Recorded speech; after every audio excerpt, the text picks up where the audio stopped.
तर hi hello नमस्कार सगळे माझे गोड ताईंचं मनापासून स्वागत आहे आजच्या एक नवीन ब्लॉगमध्ये। तर झालं असं की सकाळी जो आपला व्हिडिओ आला आहे ना, तर म्हणजे हा आणि तो मी एकखाटी एडिटिंग केला होता, पण काय माहिती काय म्हणजे माझी चुकी झाली की काय, ते फक्त 2-3च क्लिप आल्या आणि त्याच्यानंतर जे पुढचं जे मेन होतं म्हणजे इथून पुढचा जो भाग आहे तो आलाच नाही। आणि मग त्याच्यामुळे म्हटलं मग आता हा आपण जो आहे तो टाकू, मग म्हणून मग आता हा परत मी टाकते, अपलोड करते।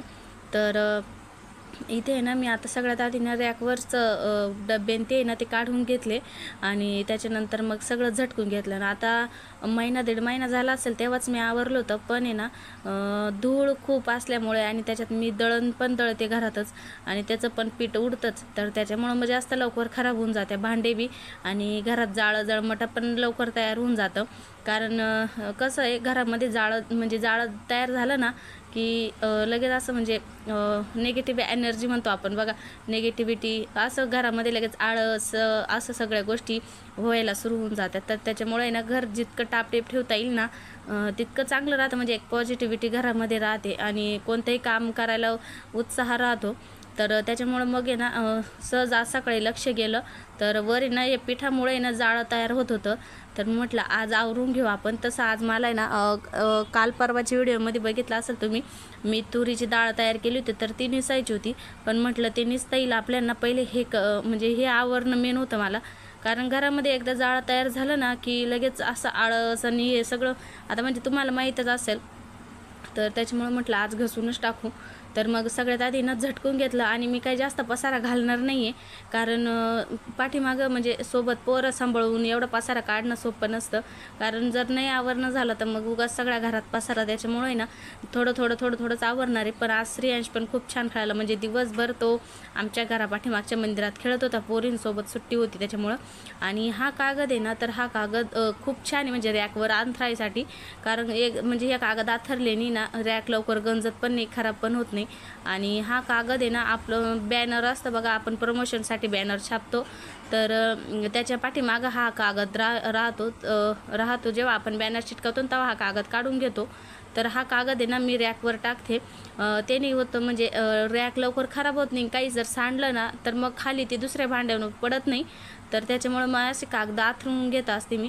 आणि भांडे घासायचा काही व्हिडिओ घेतला नाही मी, कारण बाहेर घासत होते भांडे आणि पोरं घरी असल्यामुळे मग म्हटलं नको उगाच त्यांनी ट्रायपॉडला किंवा फोनला जर हात लावला तर जाईल पडून, त्याच्यामुळं मग मी फक्त घरातलंच शूट घेतलं आहे। आणि त्यानंतर हे डबे घासून याच्यामध्ये कोणतं सामान ठेवलं आहे ना तर त्याची अशी चिठ्ठी बनवून त्या डब्याला चिटकवून दिली आहे, म्हणजे सापडणं सोपं जाईल। तर हे बघा कोणतं सामान कोणत्या डब्यात आहे, किंवा आता या 2 डब्यांमध्ये कोणतंही सामान मी भरलेलं नाही, तर ते असेच ठेवले। म्हणजे उदाहरणार्थ समजा मी त्याच्यात नंतर काही ठेवलं तर मग तेव्हा त्याची चिठ्ठी बनवून त्याला चिटकवून देईल।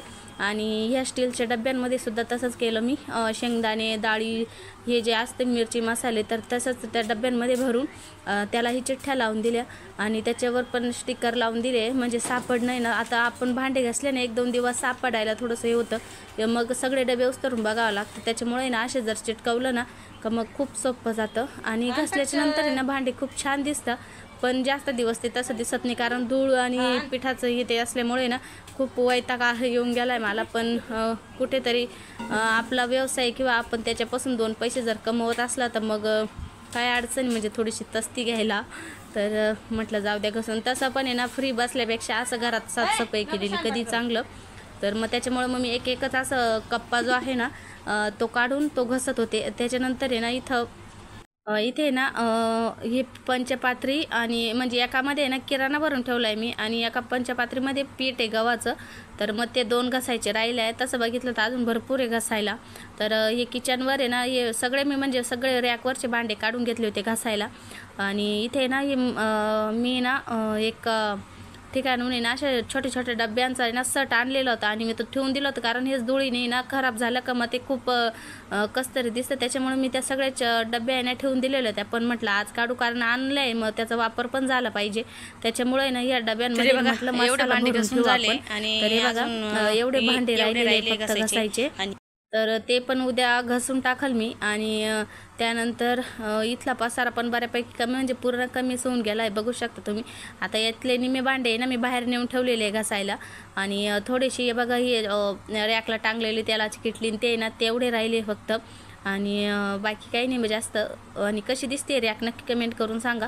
आता तसा फायनल लुक मी तुम्हाला शेवट दाखवणारच आहे, तर नक्की कमेंट करून सांगा. आणि काय म्हणजे हा आणि तो कालचा जो ब्लॉग आहे म्हणजे सॉरी आत्ता मगाशी जो टाकलेला आहे मी, तर तो एकच केला होता मी. पण काय माहीत नाही, ते त्याच्या 2-3च क्लिप आल्या, बाकीच्या हे आलाच नाही. त्याच्यामुळं मग आता परत मला टाकावं लागतोय. तर प्लीज समजून घ्या आणि सपोर्ट पण करा.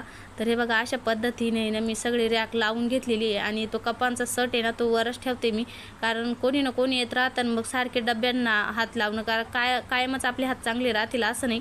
तर त्याच्यामुळे आहे ना मग मी खोक्या तसंच ठेवलं आहे. म्हणजे कप जर पाहिजे असले तर डायरेक्ट ते खोकं काढायचं, जितके कप पाहिजे असतील तितके काढून. आणि हे बघा इथे ना सगळे मिक्सरचे भांडे म्हणजे सगळं व्यवस्थित लावून दिलं आहे. हे मसाले तर त्यांच्यावर पण मी स्टिकर लावून दिलं आहे, कोणता मसाला आहे कोणता नाही ते, म्हणजे मग समजायला थोडं सोपं जातं. आणि बघा आता यात हे ना चाळणी आणि अगरबत्तीचं स्टँड आहे. तर हे ना खुशी भांडे लावत होती तेव्हा ती इथं ठेवून गेली वाटतं. आणि मी ते व्हिडिओमध्ये बघितल्याच्या नंतर उचललं आहे. तर कसं वाटतंय नक्की कमेंट करून सांगा. आणि हे जे बोळकं म्हणतो आम्ही, हे जे छोटं मडकं दिसतंय ना, तर ते पण आहे ना मी श्रेयांशसाठी ठेवलं आहे, कारण त्याला जर सर्दी खोकला जर झाला तर मग त्याच्यामध्ये ना हळदीचा काढा करून पाजला ना की बऱ्यापैकी फरक पडतो. हा तांदळाचा ड्रम आहे, तर तो पण मी म्हणजे पुसून घेतला आहे, कारण फुल भरलेला आहे तो. आणि एवढा खाली करायचं तर म्हटलं जाऊ द्या तसंच पुसून घेऊ. ही रॅक पण व्यवस्थित घसून जितके भांडे पाहिजे तितकेच ठेवले, कारण धुळीने ते भरूनच जाता. तर त्याच्यामुळे मग एवढं ठेवण्यात काही अर्थ नाही आहे. त्याच्यामुळे मग जितके पाहिजे तितकेच ठेवलेले आहे. आणि इथे एक छोटी रॅक होती, तुम्ही बघितली असेल व्हिडिओमध्ये. तर ही बघा ही रॅक तर मी ना इथे किचनवर ठेवली आहे. आता त्याच्यावर छोट्या अशा म्हणजे ठेवील काही ना काहीतरी. तर कसं वाटतंय कसं नाही नक्की कमेंट करून सांगा मला. आणि बघल नाही तर परत वर टांगून देईल, कारण मग किचनवर खूप पसारा होतो. आणि श्रेयांश इडायना दूध पेत होता, मग थोडा कुणकुण करीत होता. आता तुम्हाला बाहेरचं वातावरण दाखवते बघा, सूर्य मावळायला आलाय मस्त.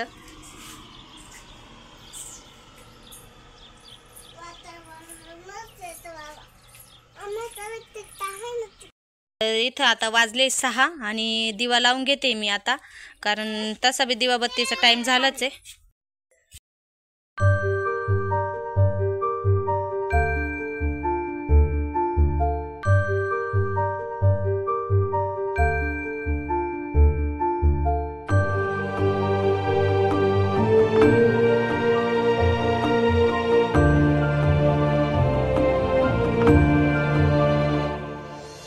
निशंक होई रे मना, निर्भय होई रे मना.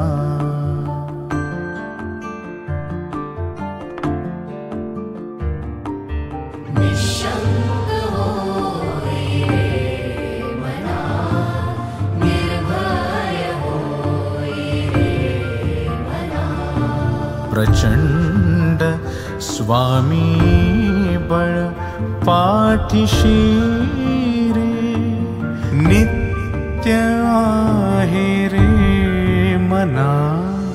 निशंक होई रे मना, निर्भय होई रे मना. अतर्क्य अवधूत हे स्मर्तुगामी, अशक्य हि शक्य करतील स्वामी.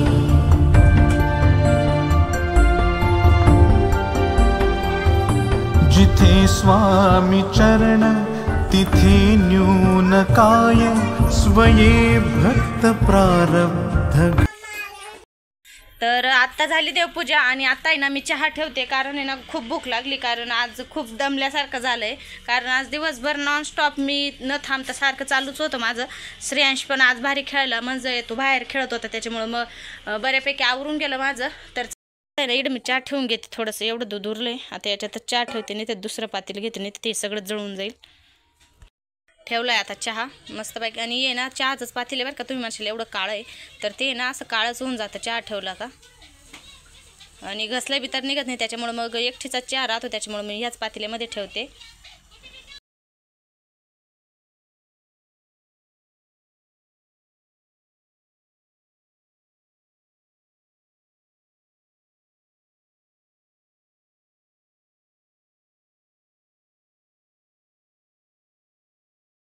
चला, आजचा ब्लॉग कसा वाटला नक्की कमेंट करून सांगा. भेटूया उद्याच्या एक नवीन ब्लॉगमध्ये. तोपर्यंत सर्वांना श्री स्वामी समर्थ.